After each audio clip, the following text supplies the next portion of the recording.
You also got to keep an eye on your speed too. He's now beeping at us. He's just beeped 5 beeps, which means get out of his way. I can't believe we've been 5 beeped. Ethan, this is Britican, over. Ethan, go ahead. Did you just give me 5 beeps, over? Do you know there are several steps that you can take to ensure that you're not going to get run over by a ship or a tanker? Quite a few new sailors get quite nervous when ships and tankers are in their close proximity because they're moving so fast and sometimes their intentions are unknown to you. And if you fail to avoid them correctly, they will be on you before you know it. And when those ships get close to you, it can be scary.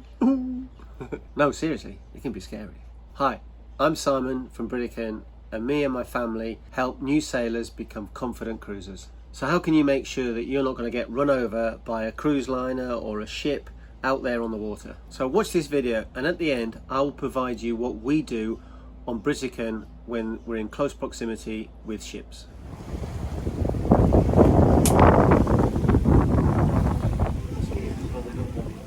A mosquito out here? Yeah, just landed right here. And they got blown straight out to sea.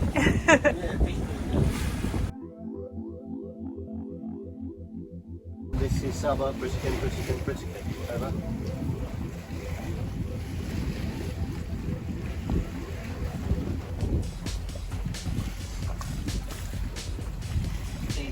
Ethan, this is Sailboat, Britican, over.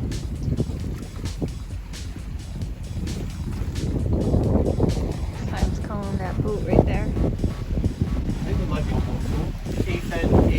Ethan, this is Sailboat, Britican, over.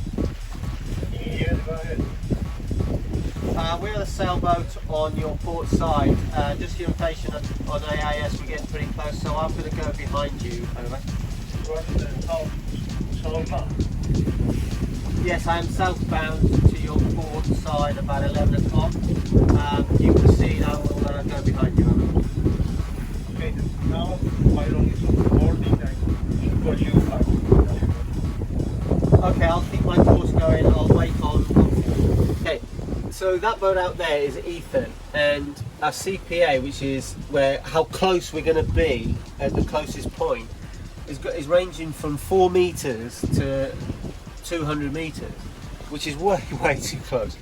So I've just called them up on the radio, and their pilot has just boarded, and I've said that I'm happy to go around behind him because they're working. We're just doing this for pleasure, even though potentially we have the right of way. But the pilot's just gone on now, and he's waiting for me to say what he wants to do. He wants to talk to the pilot about it, so I'm just waiting for a call back. So, but it's always good to talk to people. And what when you see that you have a CPA, which is, what's that stand for? I'll call it close proximity alert, but it's not that. Okay. But CPA tells how close we're going to get to him. Yeah. So, and at what time? Yeah, so at the moment it's 132 metres in 11 minutes. Now, I don't like going in front of a boat like that with 2 miles, especially at night. So I like to go behind him, and I said that I was going to go behind him, but he's just having a pilot coming on, and he's doing 4.7 knots and we're doing 6 knots, but we're sailing. He's got engines. So he's going to call back and let us know how he wants us to proceed. Hopefully. Yeah. But if you are to go behind him, you're just going to turn and just head out behind him. What I'll do is I'll aim for his stern. Yeah. And just keep aiming for his stern. No, I'll aim for his stern, and then he's going to go this way. Yeah. So if you're aiming for his stern, he's going to go this way, and you're going to go, and then you can come round. Yeah. Okay. But yeah, you don't want to mess with these big ships. And he's coming into a port. He's coming into Port Castries right now. Which is just over there. Yeah. Yeah. Which he might just let us go by.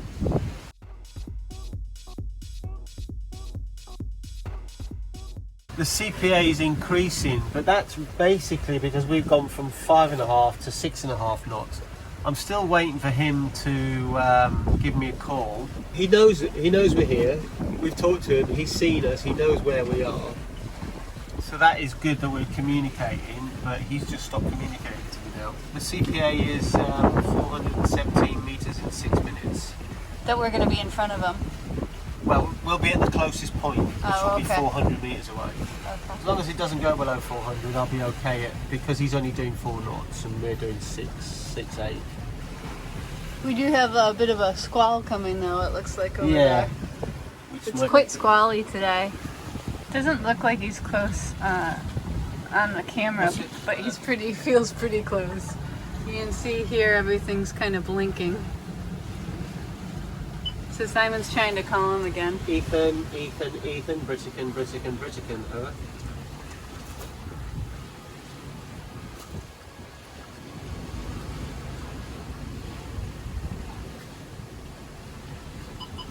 This is the first time a tanker hasn't responded to us. Well, he has. He has. He said to stand by. But, okay, CPA is 0.27 nautical miles. 425. 425, yeah. 430. In 4 minutes. Yeah, so right, where the port entrance is there, Yeah, and he's there, so he's just letting us go by, I think, yeah, which is nice of him. it is. It'd be nice if he said he was going to do that, Yeah, though. yeah. But yeah, you really got to keep an eye on these things here. If you have a look at the boat now, even though he hasn't got in contact with us, he's aware of us because we've spoken, and that's really a good thing. So he knows that we know that he's there, and he knows that we're paying attention. So it's always a good thing to call her, whether they answer you or not. If they don't answer you, then I take evasive action and I would have gone behind him.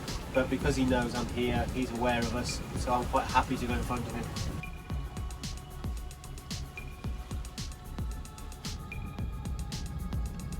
CPA is 368. Yeah. Looks like we're getting a bit of a weather too. Yeah, little. Yeah, it's coming more closer. So you also got to keep an eye on your speed too. He's now beeping at us. He's just beeped 5 beeps, which means get out of his way. Ethan, this is Britican, over. Ethan, go ahead. Did you just give me 5 beeps, over? That's correct. Could you keep the fairway clear, please? I was speaking to you. You were supposed to get back to me because I said that I was going to go behind you and I was waiting for confirmation on that, and no one spoke to me, over. All right, well understood, but we're approaching the entrance and we're committed, over. Yes, I appreciate that. They should have passed you on the message. I apologise for getting too close to you, but I did inform them 20 minutes ago that I was happy to go behind, and they didn't say anything, so I carried on going like I said I was going to. No, okay, that's fine. That's fine, no problem. Have a good one. Stay quiet. You too, thank you. Going back 1-6. Roger. That was interesting. Pretty Yeah, but close. Yeah, but that's because they don't communicate between Because the pilot boat, the pilot guy just got on. As you can see, you can tell right now. We're way too close. This is not something we would do. It's the first time ever. Yeah, first time ever. So now we're getting a squall, and he's passing behind us. You don't want to mess with these tankers. Here we are thinking we're doing the right thing, you know? Well, we did the right thing. Yeah. And he said, I will get back to you, and he didn't. So you were talking to the pilot the second Yeah, the time. pilot was, they don't communicate to you. He went, oh. Okay. But, you know, we were both in the wrong. Okay, so in the 7 years that we've been sailing, we've had about 5 close calls with tankers. And this is the first one that hasn't done what we've said we're going to do or the tanker has said it's going to do. So it goes to show you, you have to keep on the ball. Kim has wrote an article on our exact procedures to dealing with ships at sea. So make sure you read the article and you can add it to your collection of procedures. Okay, so that's it for now. So see you later. Bye-bye.